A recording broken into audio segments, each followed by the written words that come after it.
Pour ma part, j'étais d'autant plus heureux que M. de Charlus fut assez souvent substitué à la princesse Sherbatoff, que j'étais très mal avec celle-ci pour une raison à la fois insignifiante et profonde. Un jour que j'étais dans le petit train, comblant de mes prévenances, comme toujours la princesse Sherbatoff, j'y vis monter madame de Villeparisis. Elle était en effet venue passer quelques semaines chez la princesse de Luxembourg, mais enchaînée à ce besoin quotidien de voir Albertine, je n'avais jamais répondu aux invitations multipliées de la marquise et de son hôtesse royale. J'eus du remords en voyant l'amie de ma grand-mère, et par pur devoir, sans quitter la princesse Sherbatoff, je causai assez longtemps avec elle. J'ignorais, du reste, absolument que madame de Villeparisis savait très bien qui était ma voisine, mais ne voulait pas la connaître. À la station suivante, madame de Villeparisis quitta le wagon. Je me reprochai même de ne pas l'avoir aidée à descendre. J'allais me rasseoir à côté de la princesse. Mais on eût dit, cataclysme fréquent chez les personnes dont la situation est peu solide et qui craignent qu'on ait entendu parler d'elles en mal, qu'on les méprise, qu'un changement à vue s'était opéré. Plongée dans sa revue des deux mondes, madame Sherbatoff répondit à peine du bout des lèvres à mes questions et finit par me dire que je lui donnais la migraine. Je ne comprenais rien à mon crime. Quand j'ai dit au revoir à la princesse, le sourire habituel n'éclaira pas son visage. Un salut sec abaissa son menton. Elle ne me tendit même pas la main et ne m'a jamais reparlé depuis. Mais elle dut parler. Je ne sais pas pourquoi dire au Verdurin, car dès que je demandais à ceux-ci si je ne ferais pas bien de faire une politesse à la princesse Sherbatoff, tout son cœur se précipitait. Non, non, non, non, surtout pas. Elle n'aime pas les amabilités. On ne le faisait pas pour me brouiller avec elle, mais elle avait réussi à faire croire qu'elle était insensible aux prévenances, une âme inaccessible aux vanités de ce monde. Il faut avoir vu l'homme politique qui passe pour le plus entier, le plus intransigeant, le plus inapprochable, depuis qu'il est au pouvoir. Il faut l'avoir vu au temps de sa disgrâce, mendier timidement avec un sourire brillant d'amoureux, le salut hautain d'un journaliste quelconque. Il faut avoir vu le redressement de Cottard que ces nouveaux malades prenaient pour une barre de fer, et savoir de quels dépits amoureux, de quels échecs de snobisme était fait l'apparente hauteur, l'antisnobisme universellement admis de la princesse Sherbatoff, pour comprendre que dans l'humanité, la règle, qui comporte des exceptions, naturellement, et que les durs sont des faibles dont on n'a pas voulu, et que les forts, se souciant peu qu'on veuille ou non d'eux, ont seuls cette douceur que le vulgaire prend pour de la faiblesse. Au reste, je ne dois pas juger sévèrement la princesse Sherbatoff, son cas est si fréquent. Un jour, à l'enterrement d'un guermantes, un homme remarquable, placé à côté de moi, me montra un monsieur élancé et pourvu d'une jolie figure. De tous les guermantes, me dit mon voisin, celui-là est le plus inouï, le plus singulier, c'est le frère du duc. Je lui répondis imprudemment qu'il se trompait, que ce monsieur, sans parenté aucune avec les guermantes, s'appelait Fournier-Sarlovez. L'homme remarquable me tourna le dos et ne m'a plus jamais salué depuis. Un grand musicien, membre de l'Institut, haut dignitaire officiel et qui connaissait ski, passa par un Rambouville où il avait une nièce et vint à un mercredi des Verdurins. M. de Charlus fut particulièrement aimable avec lui à la demande de Morel, et surtout pour qu'au retour à Paris, l'académicien lui permît d'assister à différentes séances privées, répétitions, etc., où jouait le violoniste. L'académicien, flatté, et d'ailleurs homme charmant, promit et tint sa promesse. Le baron fut très touché de toutes ces amabilités que ce personnage, d'ailleurs, en ce qui le concernait, aimant uniquement et profondément les femmes, eut pour lui, de toutes les facilités qu'il lui procura pour voir Morel dans les lieux officiels où les profanes n'entrent pas, de toutes les occasions données par le célèbre artiste aux jeunes virtuoses de se produire, de se faire connaître, en le désignant, de préférence à d'autres, à talent égal, pour des auditions qui devaient avoir un retentissement particulier. Mais M. de Charlus ne se doutait pas qu'il en devait au maître d'autant plus de reconnaissance que celui-ci, doublement méritant, ou, si l'on aime mieux, 2 fois coupable, n'ignorait rien des relations du violoniste et de son noble protecteur. Il les favorisa, certes, sans sympathie pour elle, ne pouvant comprendre d'autre amour que celui de la femme qui avait inspiré toute sa musique, mais par indifférence morale, complaisance et serviabilité professionnelle, amabilité mondaine, snobisme. Quant à des doutes sur le caractère de ces relations, il en avait si peu que dès le premier dîner à la Raspelière, il avait demandé à Ski, en parlant de M. de Charlus et de Morel, comme il eût fait d'un homme et de sa maîtresse, « Est-ce qu'il y a longtemps qu'ils sont ensemble ?» Mais trop homme du monde pour en laisser rien voir aux intéressés, prêt, si parmi les camarades de Morel il s'était produit quelque commérage, à les réprimer et à rassurer Morel en lui disant paternellement « On dit cela de tout le monde aujourd'hui ». Il ne cessa de combler le baron de gentillesse que celui-ci trouva charmante, mais naturelle, incapable de supposer chez l'illustre maître tant de vices ou tant de vertus. Car les mots qu'on disait en l'absence de M. de Charlus, les « à peu près » sur Morel, personne n'avait l'âme assez basse pour les lui répéter. Et pourtant, cette simple situation suffit à montrer que même cette chose universellement décriée qui ne trouverait nulle part un défenseur, le potin, lui aussi, soit qu'il ait pour objet nous-mêmes et nous devienne ainsi particulièrement désagréable, soit qu'il nous apprenne sur un tiers quelque chose que nous ignorions, à sa valeur psychologique. Il empêche l'esprit de s'endormir sur la vue factice qu'il a de ce qu'il croit les choses et qui n'est que leur apparence. Il retourne celle-ci avec la dextérité magique d'un philosophe idéaliste et nous présente rapidement un coin insoupçonné du revers de l'étoffe. Monsieur de Charlus eût-il pu imaginer ces mots dits par certaines tendres parentes ? Comment veux-tu que Mémé soit amoureux de moi ? Tu oublies donc que je suis une femme. Et pourtant, elle avait un attachement véritable, profond pour M. de Charlus.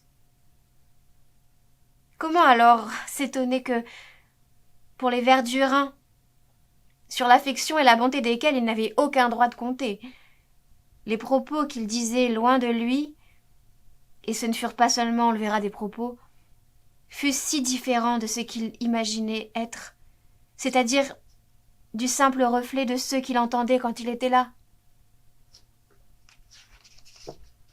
Cela seul ornait d'inscriptions affectueuses le petit pavillon idéal où M. de Charlus venait parfois rêver seul, quand il introduisait un instant son imagination dans l'idée que les Verdurins avaient de lui.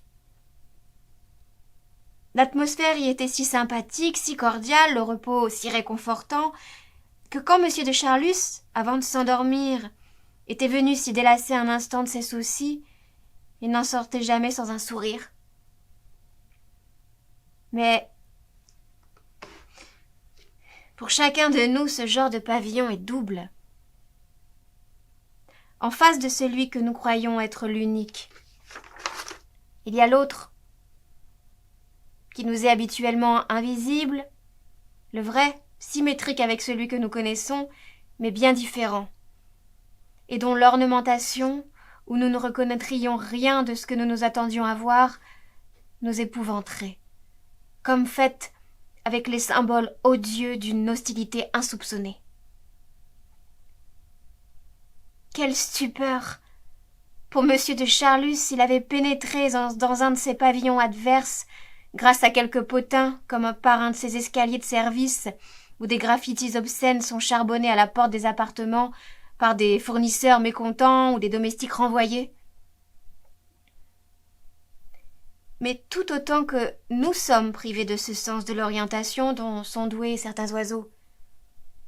Nous manquons du sens de la visibilité, comme nous manquons de celui des distances.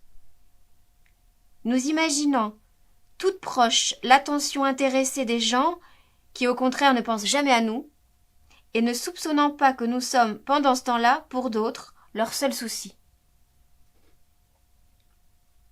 Ainsi M. de Charlus vivait dupé, comme le poisson qui croit que l'eau où il nage s'étend au-delà du verre de son aquarium qui lui en présente le reflet, tandis qu'il ne voit pas à côté de lui, dans l'ombre, le promeneur amusé qui suit ses ébats ou le pisciculteur tout-puissant qui, au moment imprévu et fatal, différé en ce moment à l'égard du baron, pour qui le pisciculteur à Paris sera madame Verdurin, le tirera sans pitié du milieu où il aimait vivre pour le rejeter dans un autre.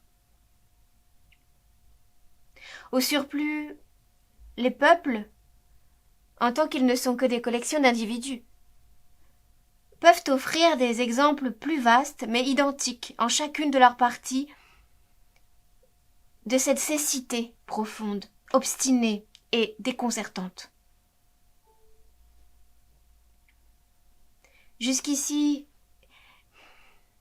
si elle était cause que M. de Charlus tenait dans le petit clan des propos d'une habileté inutile ou d'une audace qui faisait sourire en cachette, elle n'avait pas encore eu pour lui ni ne devait avoir, à Balbec, de graves inconvénients.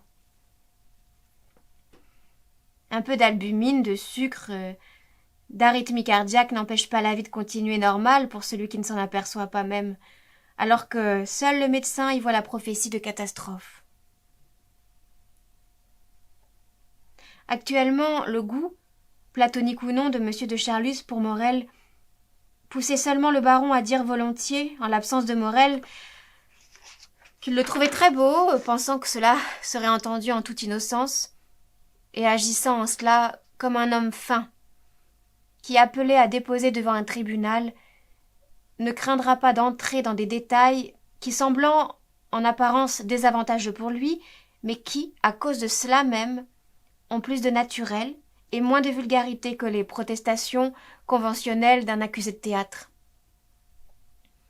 Avec la même liberté, toujours entre Doncières-Ouest et Saint-Martin-du-Chêne, ou le contraire au retour, M. de Charlus parlait volontiers de gens qui ont, paraît-il, des mœurs très étranges, et ajoutait même bon, après tout, je dis étrange, je ne sais pas pourquoi, car cela n'a rien de si étrange. Pour se montrer à soi-même combien il était à l'aise avec son public. Et il l'était, en effet, à condition que ce fût lui qui eut l'initiative des opérations et qu'il sût la galerie muette et souriante, désarmée par la crédulité ou la bonne éducation. Quand M. de Charlus ne parlait pas de son admiration pour la beauté de Morel, comme si elle n'eût aucun rapport avec un goût appelé vice, il traitait de ce vice comme s'il n'avait été nullement le sien. Parfois même, il n'hésitait pas à l'appeler par son nom. Comme après avoir regardé la belle reliure de son Balzac, je lui demandai ce qu'il préférait dans la comédie humaine. Il me répondit, dirigeant sa pensée vers une idée fixe, « Tout l'un ou tout l'autre. Les petites miniatures comme le curé de Tours et la femme abandonnée, ou les grandes fresques comme la série des illusions perdues. Comment? Vous ne connaissez pas les illusions perdues? C'est si beau, le moment où Carlos Herrera demande le nom du château devant lequel passe sa calèche. C'est Rastignac, la demeure du jeune homme qu'il a aimé autrefois. et l'abbé alors de tomber dans une rêverie que Swann appelait, ce qui était bien spirituel, la tristesse d'Olympio de la pédérastie. Et la mort de Lucien. Je ne me rappelle plus quel homme de goût avait eu cette réponse à qui lui demandait quel événement l'avait le plus affligé dans sa vie. La mort de Lucien de Rubempré dans Splendeur et misère. Je sais que Balzac se porte beaucoup cette année, comme l'an passé, le pessimisme, interrompit Brichot, mais au risque de contrister les âmes en mal de déférence balsacienne, sans prétendre, Dieu me damne, au rôle de gendarme de lettres et dresser procès-verbal pour faute de grammaire, j'avoue que le copieux improvisateur dont vous me semblez surfaire singulièrement les élucubrations effarantes m'a toujours paru un scribe insuffisamment méticuleux. J'ai lu ces illusions perdues dont vous me parlez, baron, en me torturant pour atteindre à une ferveur d'initié, et je confesse en toute simplicité d'âme que ces romans feuilletons, rédigés en pathos, en galimatias double et triple, Esther heureuse, où mènent les mauvais chemins, à combien l'amour revient au vieillard, m'ont toujours fait l'effet des mystères de Rocambole, promus par inexplicable faveur à la situation précaire de chef-d'œuvre. Vous dites cela parce que vous ne connaissez pas la vie, dit le baron, doublement agacé car il sentait que Brichot ne comprendrait ni ses raisons d'artiste ni les autres. J'entends bien, répondit Brichot, que pour parler comme maître François Rabelais, vous voulez dire que je suis moult sorbonnagre, sorbonicole et sorboniforme. Pourtant, tout autant que les camarades, j'aime qu'un livre donne l'impression de la sincérité et de la vie. Je ne suis pas de ces clercs... Ah, le quart d'heure de Rabelais, interrompit le docteur Cottard avec un air non plus de doute, mais de spirituelle assurance. De ces clercs qui font vœu de littérature en suivant la règle de l'abbé Aubois dans l'obédience de monsieur le vicomte de Chateaubriand, grand maître du chiquet, selon la règle stricte des humanistes. Monsieur le vicomte de Chateaubriand... Chateaubriand aux pommes, interrompit le docteur Cottard.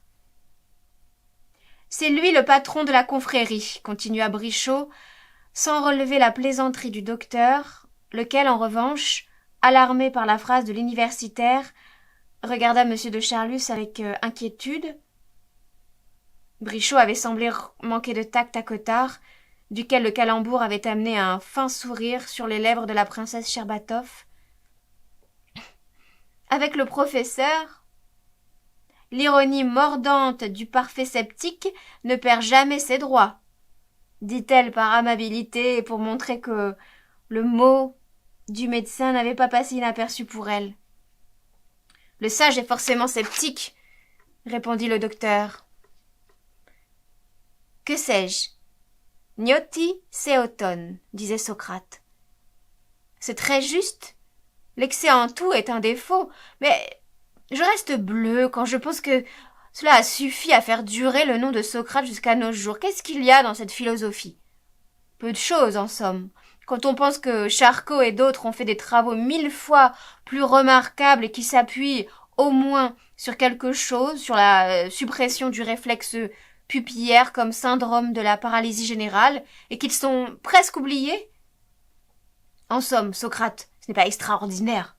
Ce sont des gens qui n'avaient rien à faire, qui passaient toute leur journée à se promener, à discutailler. C'est comme Jésus-Christ. Aimez-vous les uns les autres, c'est très joli. Non, mon ami, pria madame Cottard. Ah, naturellement, ma femme proteste. Ce sont tous des névrosés. Non. Mais mon petit docteur, je ne suis pas névrosée, murmura madame Cottard. Comment? Elle n'est pas névrosée? Quand son fils est malade, elle présente des phénomènes d'insomnie. Mais enfin, je reconnais que Socrate, et le reste, c'est nécessaire pour une culture supérieure, pour avoir des talents d'exposition. Je cite toujours le Gnoti Seoton à mes élèves pour le premier cours. Le père Bouchard, qui l'a su, m'en a félicité. Je ne suis pas des tenants de la forme pour la forme, pas plus que je ne thésauriserai en poésie la rime millionnaire, reprit Brichot. Mais tout de même, la comédie humaine, bien peu humaine, est par trop le contraire de ces œuvres où l'art excède le fond, comme dit cette bonne Rose d'Ovide. Est-il permis de préférer un sentier à mi-côte qui mène à la cure de Meudon ou à l'ermitage de Ferney, à égale distance de la vallée de Saint-Loup, où René remplissait superbement les devoirs d'un pontificat sans mansuétude, et les Jardy ou Honoré de Balzac, harcelés par les recors, ne s'arrêtaient pas de cacographier pour une polonaise en apôtre zélé du charabia. « Chateaubriand est beaucoup plus vivant que vous ne dites, et Balzac est tout de même un grand écrivain, » répondit M. de Charlus, encore trop imprégné du goût de Swann pour ne pas être irrité par Brichot. Et Balzac a connu jusqu'à ces passions que tout le monde ignore, ou n'étudie que pour les flétrir. Sans reparler des immortelles illusions perdues. Sarrasine, la fille aux yeux d'or, une passion dans le désert, même l'assez énigmatique fausse maîtresse, viennent à l'appui de mon dire. Quand je parlais de ce côté hors de nature de Balzac à Swann, il me disait « Tiens, vous êtes du même avis que Taine. » Je n'avais pas l'honneur de connaître monsieur Taine, ajouta M. de Charlus, avec cette irritante habitude du monsieur, inutile qu'ont les gens du monde, comme s'ils croyaient, en taxant de monsieur un grand écrivain, lui décerner un honneur, peut-être garder les distances, et bien faire savoir qu'ils ne le connaissent pas. Je ne connaissais pas monsieur Taine, mais je me tenais fort honorée d'être du même avis que lui. D'ailleurs, malgré ses habitudes mondaines ridicules, M. de Charlus était très intelligent, et il est probable que si quelque mariage ancien avait noué une parenté entre sa famille et celle de Balzac, il eût ressenti, non moins que Balzac d'ailleurs, une satisfaction dont il n'eût pu cependant s'empêcher de se targuer comme d'une marque de condescendance admirable.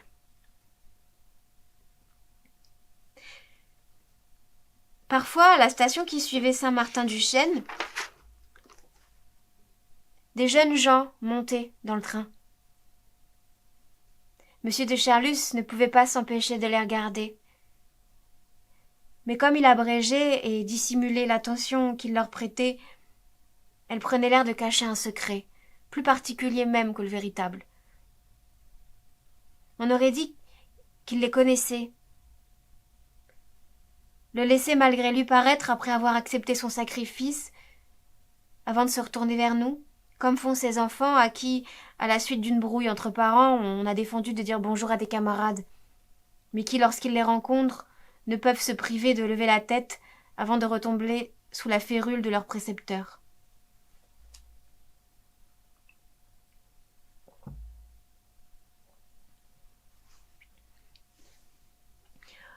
Au mot tiré du grec dont M. de Charlus, parlant de Balzac, avait fait suivre l'allusion à la tristesse d'Olympio dans Splendeur et misère, Ski, Brichot et Cottard s'étaient regardés avec un sourire, peut-être moins ironique qu'empreint de la satisfaction qu'auraient des dîneurs qui réussiraient à faire parler Dreyfus de sa propre affaire, ou l'impératrice de son règne.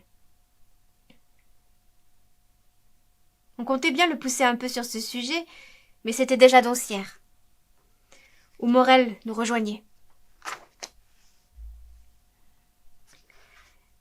Devant lui, M. de Charlus surveillait soigneusement sa conversation, et quand Ski voulut le ramener à l'amour de Carlos Herrera pour Lucien de Rubempré, le baron prit l'air contrarié, mystérieux, et finalement, voyant qu'on ne l'écoutait pas, sévère et justicier d'un père qui entendrait dire des indécences devant sa fille. Ski avait mis quelque entêtement à poursuivre M. de Charlus, les yeux hors de la tête, élevant la voix, dit d'un ton significatif, en montrant Albertine, qui pourtant ne pouvait rien entendre, occupée à causer avec madame Cottard et la princesse Sherbatov, et sur le ton à double sens de quelqu'un qui veut donner une leçon à des gens mal élevés, « Je crois qu'il serait temps de parler de choses qui puissent intéresser cette jeune fille. » Mais je compris bien que pour lui, la jeune fille était non pas Albertine, mais Morel. Il témoigna du reste plus tard de l'exactitude de mon interprétation par les expressions dont il se servit quand il demanda qu'on n'eût plus de ces conversations devant Morel. Vous savez, me dit-il en parlant du violoniste, qu'il n'est pas du tout ce que vous pouvez croire. C'est un petit très honnête, qui est toujours resté sage, très sérieux.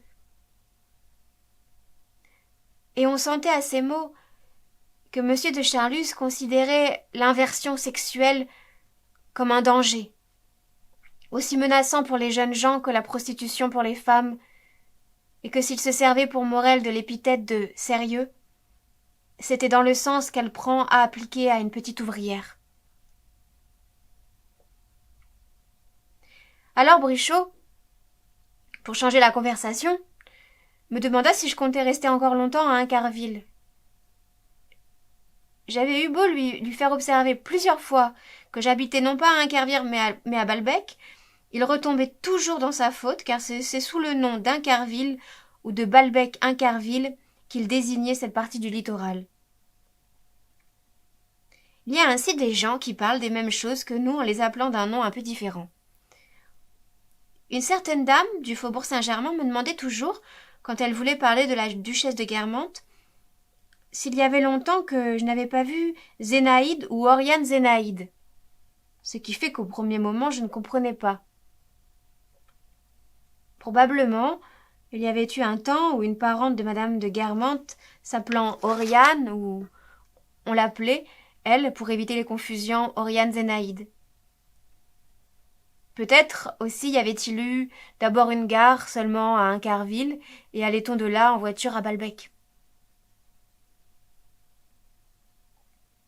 De quoi parliez-vous donc? Dit Albertine, étonnée du ton solennel du père de famille que venait d'usurper M. de Charlus. De Balzac, se hâta de répondre le baron. Et vous avez justement ce soir la toilette de la princesse de Cadignan. Pas la première, celle du dîner, mais la seconde. Cette rencontre tenait à ce que, pour choisir des toilettes à Albertine, je m'inspirais du goût qu'elle s'était formé grâce à Elstir, lequel appréciait beaucoup une sobriété qu'on eût pu appeler britannique, s'il ne s'y était pas allié plus de douceur, de mollesse française. Le plus souvent, les robes qu'il préférait offraient au regard une harmonieuse combinaison de couleurs grises, comme celle de Diane de Cadignan. Il n'y avait guère que M. de Charlus pour savoir apprécier à leur véritable valeur les toilettes d'Albertine. Tout de suite, ses yeux découvraient ce qui en faisait la rareté, le prix. Il n'aurait jamais dit le nom d'une étoffe pour une autre et reconnaissait le faiseur. Seulement, il aimait mieux, pour les femmes, un peu plus d'éclat et de couleur que n'en tolérait Elstir. Aussi ce soir-là, me lança-t-elle un regard moitié souriant, moitié inquiet, en courbant son petit nez rose de chatte. En effet, croisant sur sa jupe de crêpe de chine gris sa jaquette de cheviote grise, laissant croire qu'Albertine était tout en gris, mais me faisant signe de l'aider parce que ses manches bouffantes avaient besoin d'être aplaties ou relevées pour entrer ou retirer sa jaquette, elle ôta celle-ci. Et comme ses manches étaient d'un écossais très doux, rose, bleu pâle, verdâtre, gorge de pigeon, ce fut comme si dans un ciel gris s'était formé un arc-en-ciel. Et elle se demandait si cela allait plaire à M. de Charlus. « Ah !» s'écria celui-ci, ravi. « Voilà un rayon, un prisme de couleurs, je vous fais tous mes compliments. » « Mais monsieur seul en a mérité, » répondit gentiment Albertine en me désignant, car elle aimait montrer ce qui lui venait de moi. « Il n'y a que les femmes qui ne savent pas s'habiller, qui craignent la couleur, » reprit M. de Charlus. « On peut être éclatante, sans vulgarité, et douce sans fadeur. D'ailleurs, vous n'avez pas les mêmes raisons que madame de Cadignan de vouloir paraître détachée de la vie, car c'était l'idée qu'elle voulait inculquer à Arthez par cette toilette grise. » Albertine, qu'intéressait ce muet langage des robes, questionna M. de Charlus sur la princesse de Cadignan. « Oh, c'est une nouvelle exquise, » dit le baron d'un ton rêveur. « Je connais le petit jardin où Diane de Cadignan se promena avec M. d'Espard. C'est celui d'une de mes cousines. » Toutes ces questions du jardin de sa cousine, murmura Brichot à Cottard, peuvent de même que sa généalogie avoir du prix pour cet excellent baron, mais quel intérêt cela a-t-il pour nous qui n'avons pas le privilège de nous y promener, ne connaissons pas cette dame et ne possédons pas de titre de noblesse?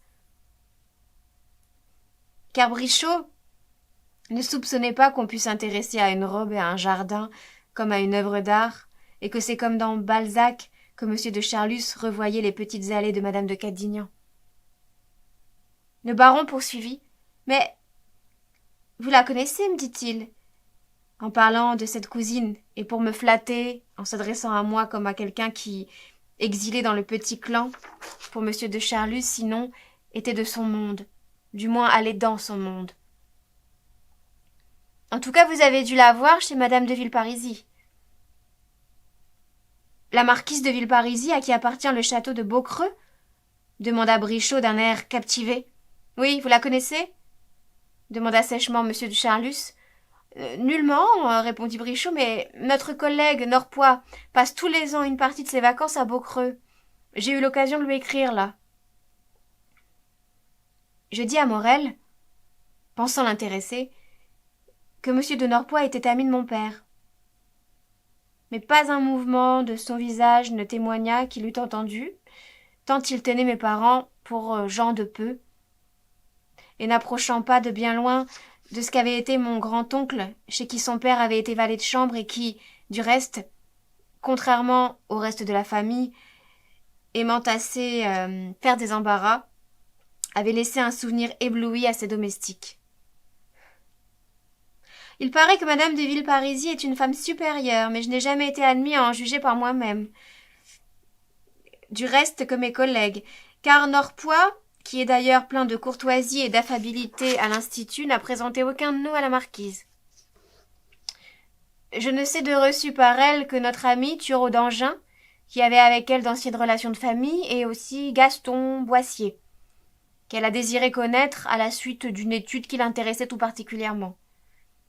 Il y a dîné une fois et est revenu sous le charme. Encore Madame Boissier n'a-t-elle pas été invitée? À ces noms,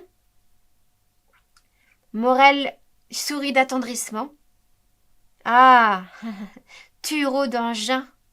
me dit-il d'un air aussi intéressé que celui qu'il avait montré en entendant parler du marquis de Norpois et de mon père était resté indifférent.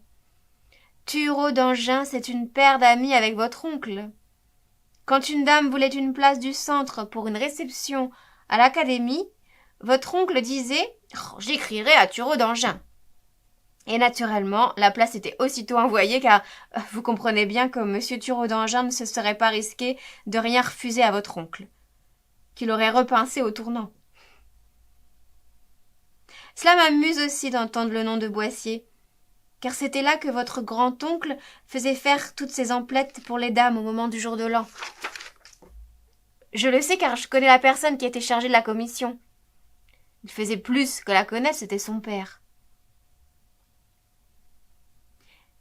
Certaines de ces allusions affectueuses de Morel à la mémoire de mon oncle touchaient à ce que nous ne comptions pas rester toujours à l'hôtel de Guermantes, où nous étions venus loger qu'à cause de ma grand-mère.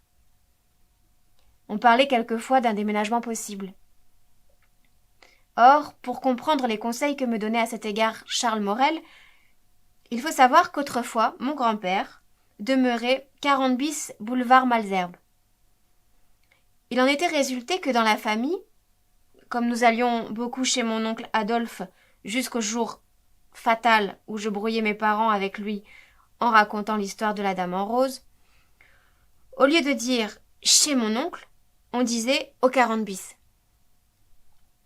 Des cousines de maman lui disaient le plus naturellement du monde « Ah, dimanche, on ne peut pas venir vous voir, vous dînez au 40 bis ». Si j'allais voir une parente, on me recommandait d'aller d'abord au 40 bis, afin que mon oncle ne pût être froissé qu'on eût commencé par lui. Il était propriétaire de la maison et se montrait, à vrai dire, très difficile sur le choix de ses locataires, qui étaient tous des amis ou le devenaient. Le colonel baron de Vatry venait tous les jours fumer un cigare avec lui pour obtenir plus facilement des réparations.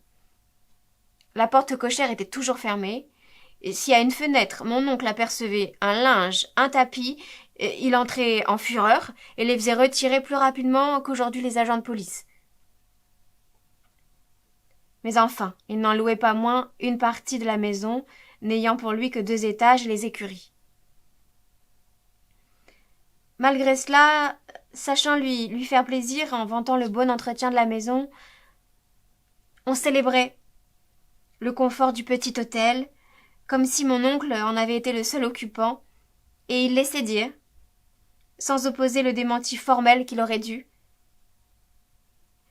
Le petit hôtel était assurément confortable, mon oncle y introduisant toutes les inventions de l'époque, mais il n'avait rien d'extraordinaire. Seul mon oncle, tout en disant avec une modestie fausse « mon petit Toddy », était persuadé, ou en tout cas avait inculqué à son valet de chambre, à la femme de celui-ci, au cocher, à la cuisinière, l'idée que rien n'existait à Paris qui pour le confort, le luxe et l'agrément fut comparable au petit hôtel. Charles Morel avait grandi dans cette foi. Il y était resté. Aussi, même les jours où il ne causait pas avec moi, si dans le train je parlais à quelqu'un de la possibilité d'un déménagement, aussitôt il me souriait et clignant de l'œil d'un air entendu me disait « Ah, ce qu'il vous faudrait, c'est quelque chose dans le genre du 40 bis. C'est là que vous seriez bien. » On peut dire que votre oncle s'y entendait. Je suis bien sûre que dans tout Paris, il n'existe rien qui vaille le 40 bis.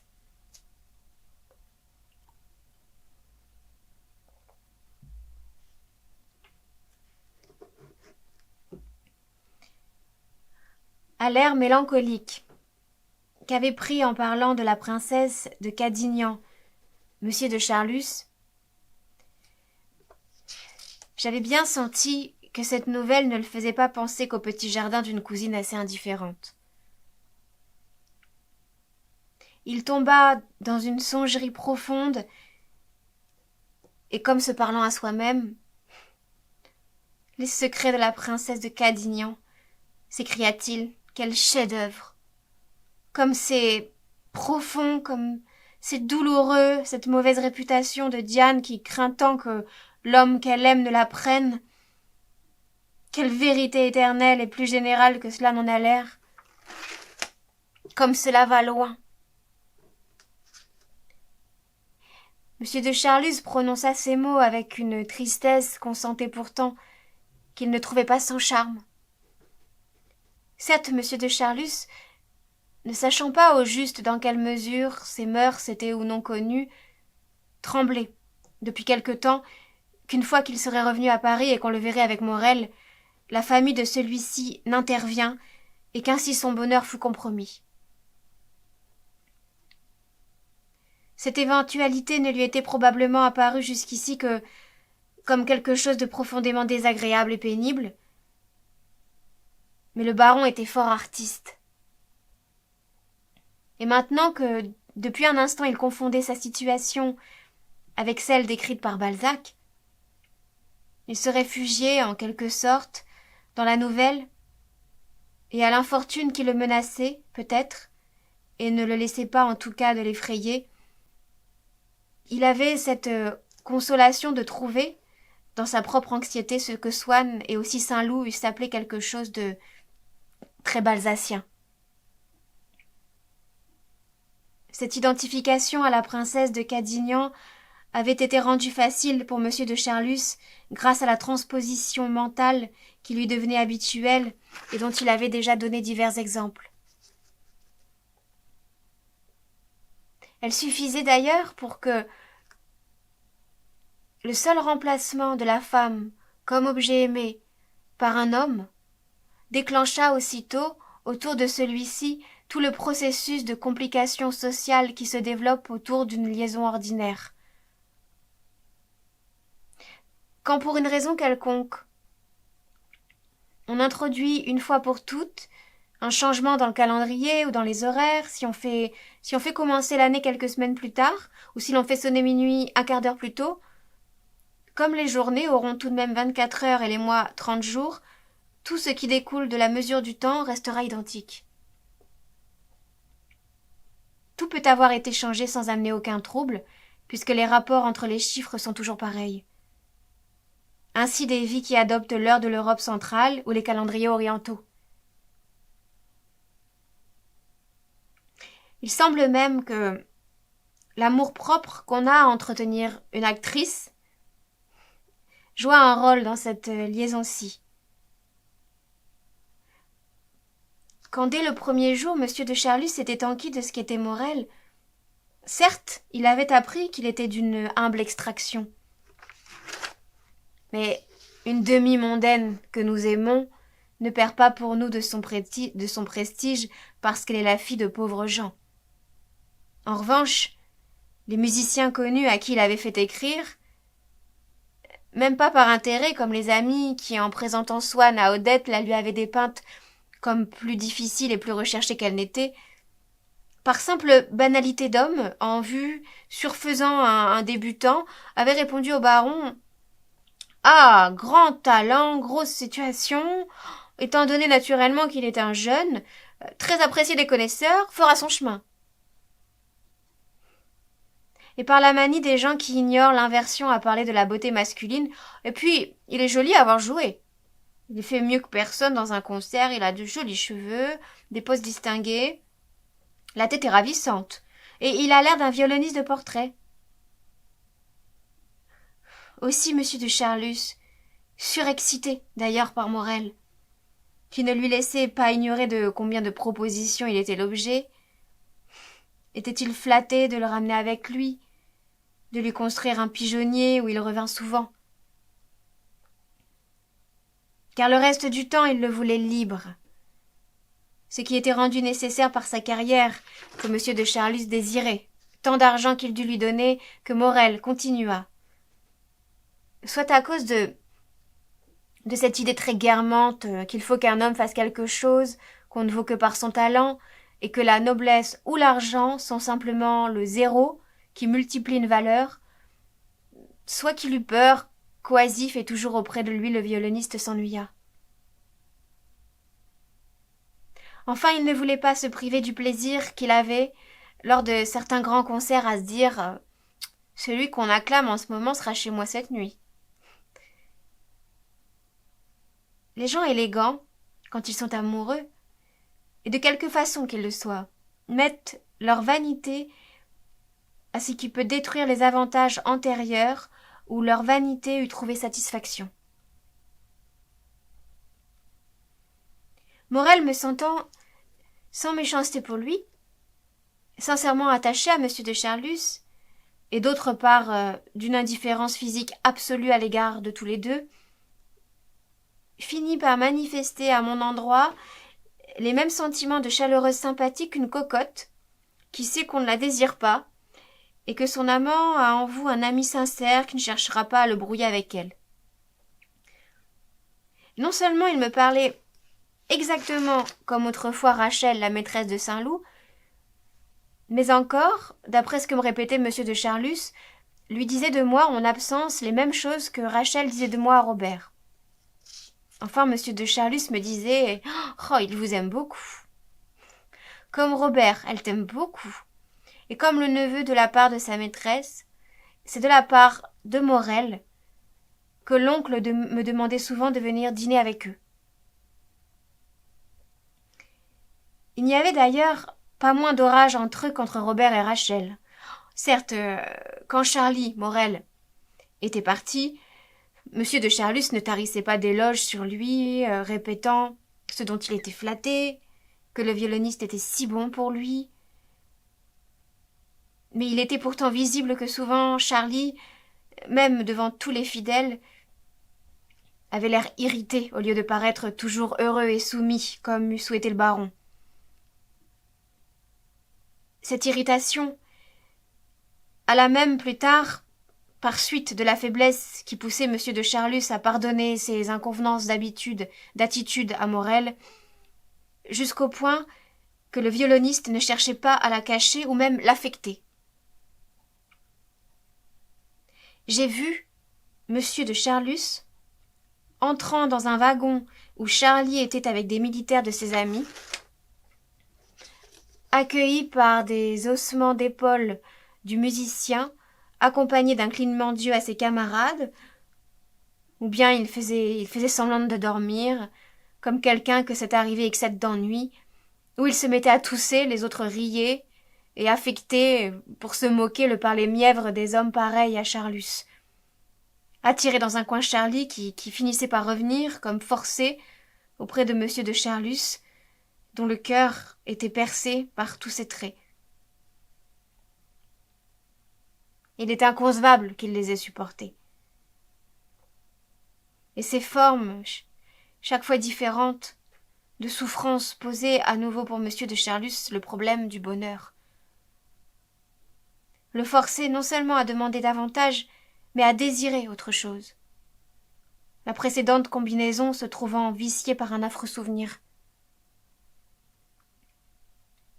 Et pourtant, si pénibles que furent ensuite ces scènes, il faut reconnaître que les premiers temps, le génie de l'homme du peuple de France dessiné pour Morel lui faisait revêtir des formes charmantes de simplicité, de franchise apparente, même d'une indépendante fierté qui semblait inspirée par le désintéressement.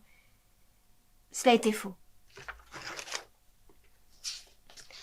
Mais l'avantage de l'attitude était d'autant plus en faveur de Morel que tandis que celui qui aime est toujours forcé de revenir à la charge, d'enchérir, il est au contraire aisé pour celui qui n'aime pas de suivre une ligne droite, inflexible et gracieuse.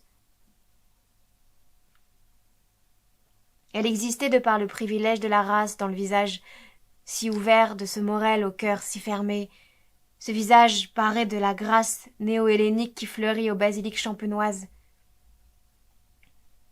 Malgré sa fierté factice, souvent, apercevant monsieur de Charlus au moment où il ne s'y attendait pas, il était gêné pour le petit clan, rougissait, baissait les yeux, au ravissement du baron qui voyait là tout un roman. C'était simplement un signe d'irritation et de honte. La première s'exprimait parfois, car si calme et énergiquement décente que fut habituellement l'attitude de Morel, elle n'allait pas sans se démentir, souvent. Parfois même, à quelques mots que lui disait le baron, éclatait de la part de Morel sur un ton dur une réplique insolente dont tout le monde était choqué. Monsieur de Charlus baissait la tête d'un air triste, ne répondait rien, et avec la faculté de croire que rien n'a été remarqué de la froideur, de la dureté de leurs enfants qu'on les père idolâtres, n'en continuait pas moins à chanter les louanges du violoniste. Monsieur de Charlus n'était d'ailleurs pas toujours aussi soumis, mais ses rébellions n'atteignaient généralement pas leur but. Surtout parce que, ayant vécu avec des gens du monde, dans le calcul des réactions qu'il pouvait éveiller, il tenait compte de la bassesse, sinon originelle, du moins acquise par l'éducation. Or, à la place, il rencontrait chez Morel quelques velléités plébéiennes d'indifférence momentanée.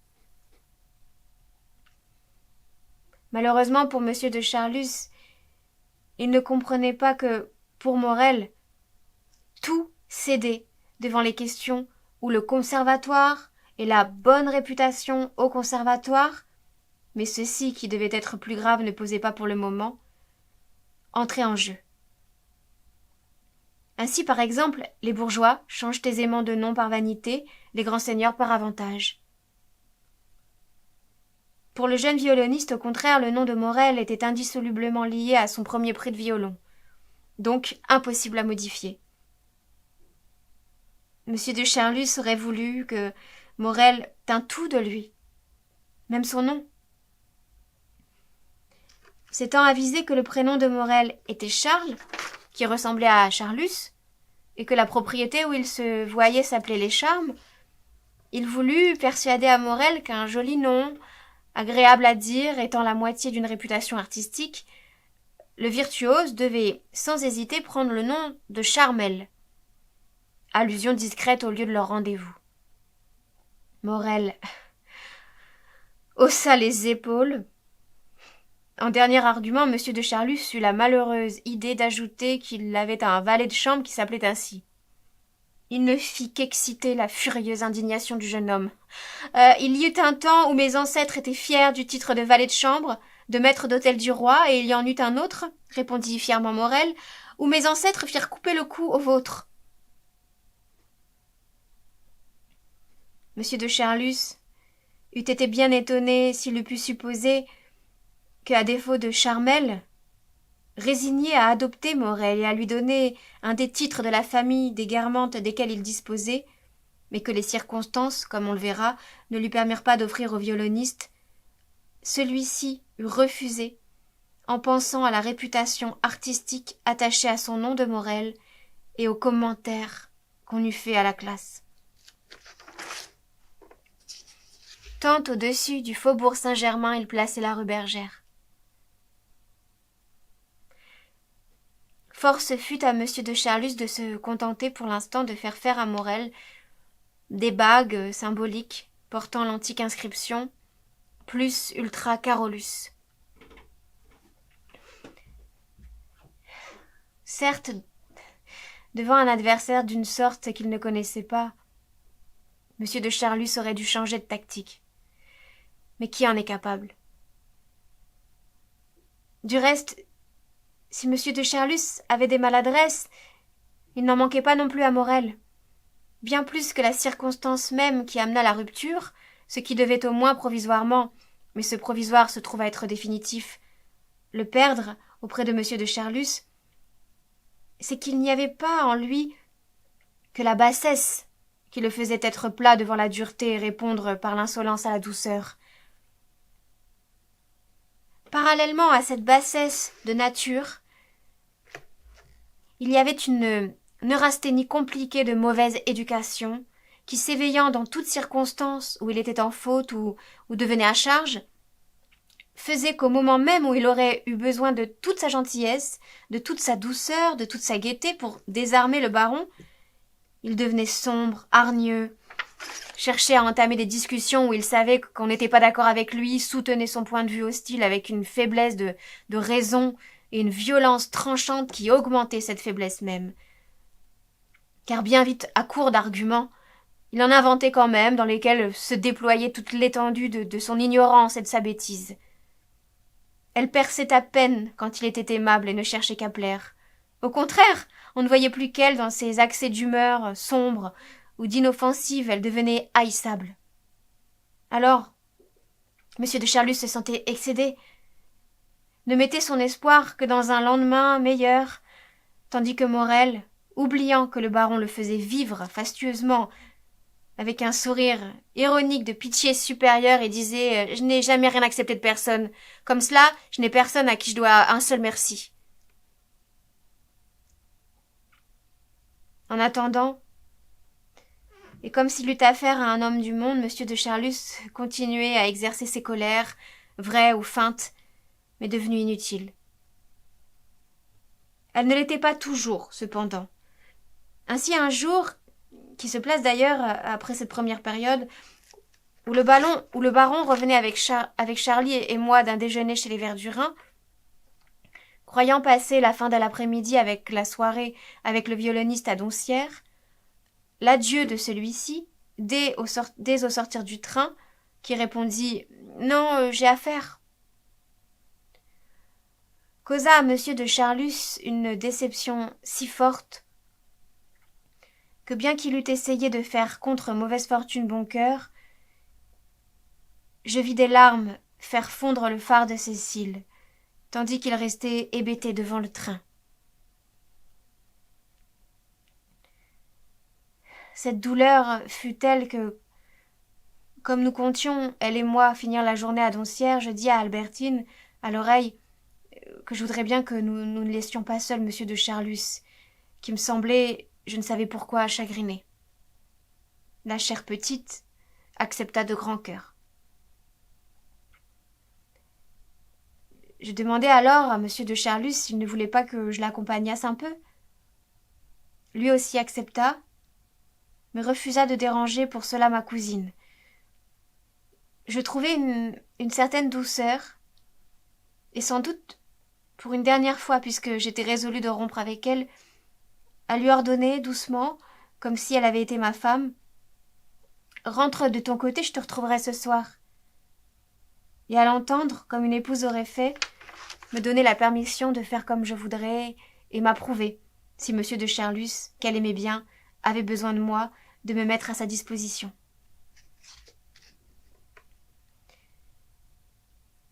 Nous allâmes, le baron et moi, lui dandinant son gros corps, ses yeux de jésuite baissés, moi le suivant, jusqu'à un café où on nous apporta de la bière. Je sentis les yeux de monsieur de Charlus attachés par l'inquiétude à quelque projet. Tout à coup, il demanda du papier et de l'encre et se mit à écrire avec une vitesse singulière. Pendant qu'il couvrait feuille après feuille, ses yeux étincelaient d'une rêverie rageuse. Quand il eut écrit 8 pages, « Puis-je vous demander un grand service ?» me dit-il. « Excusez-moi de fermer ce mot, mais il le faut. Vous allez prendre une voiture, une auto, si vous pouvez, pour aller plus vite. Vous trouverez certainement encore Morel dans sa chambre où il est allé se changer. Pauvre garçon. Il a voulu faire le fendant au moment de nous quitter, mais soyez sûr qu'il a le cœur plus gros que moi.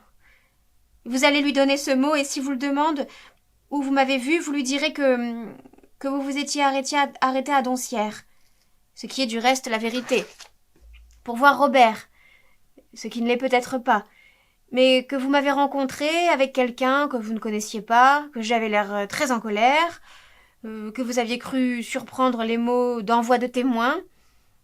Je me bats demain, en effet. Surtout ne lui dites pas que je le demande, ne cherchez pas à le ramener, mais s'il veut venir avec vous, ne l'empêchez pas de le faire. Allez, mon enfant, c'est pour son bien. Vous pouvez éviter un gros drame. Pendant que vous serez parti, je vais écrire à mes témoins. Je vous ai empêché de vous promener avec votre cousine. J'espère qu'elle ne m'en aura pas voulu, et même je le crois, car c'est une âme noble, et je sais qu'elle est de celles qui savent ne pas refuser la grandeur des circonstances. Il faudra que vous la remerciez pour moi. Je lui suis personnellement redevable et il me plaît que ce soit ainsi.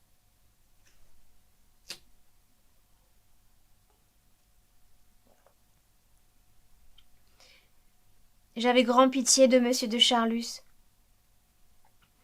Il me semblait que Charlie aurait pu empêcher ce duel, dont il était peut-être la cause, et j'étais révoltée, si cela était ainsi, qu'il fût parti avec cette indifférence au lieu d'assister son protecteur. Mon indignation fut plus grande quand, arrivant à la maison où logeait Morel, je reconnus la voix du violoniste, lequel, par le besoin qu'il avait d'épandre de la gaieté, chantait de tout cœur le samedi soir après le turbin. Si le pauvre monsieur de Charlus l'avait entendu, lui qui voulait qu'on crût et croyait sans doute que Morel avait en ce moment le cœur gros. Charlie se mit à danser de plaisir en m'apercevant. « Oh, mon vieux! Oh, pardonnez-moi de vous appeler ainsi, mais avec cette sacrée vie de militaire, on prend de sales habitudes. Quelle veine de vous voir! Je n'ai rien à faire de ma soirée, je vous en prie, passons-la ensemble. On restera ici, si ça vous plaît, ou on ira en canot, si vous aimez mieux. On fera de la musique. Je n'ai aucune préférence. » Je lui dis que j'étais obligée de dîner à Balbec. Il avait bonne envie que je l'y invitasse, mais je ne le voulais pas. « Mais si vous êtes pressé, pourquoi êtes-vous venu ? Je vous apporte un mot de monsieur de Charlus. » À ce moment, toute sa gaieté disparut. Sa figure se contracta. « Comment il faut qu'il vienne me relancer jusqu'ici, alors je suis un esclave ? Mon vieux, soyez gentil, je n'ouvre pas la lettre, vous lui direz que vous ne m'avez pas trouvé. » Ne feriez-vous pas mieux d'ouvrir ? Je me figure qu'il y a quelque chose de grave. 100 fois, non, vous ne connaissez pas les mensonges, les ruses infernales de ce vieux Forban. C'est un truc pour que j'aille le voir. Eh bien, je n'irai pas, je veux la paix ce soir. Mais est-ce qu'il n'y a pas un duel demain ? demandai-je à Morel, que je supposais aussi au courant. Un duel? Me dit-il d'un air stupéfait. Je ne sais pas un mot de ça. Après tout, je m'en fous. Ce vieux dégoûtant peut bien se faire zigouiller si ça lui plaît. Mais tenez, vous m'intriguez, je vais tout de même voir sa lettre. Vous lui direz que vous l'avez laissée à tout hasard pour le cas où je rentrerai.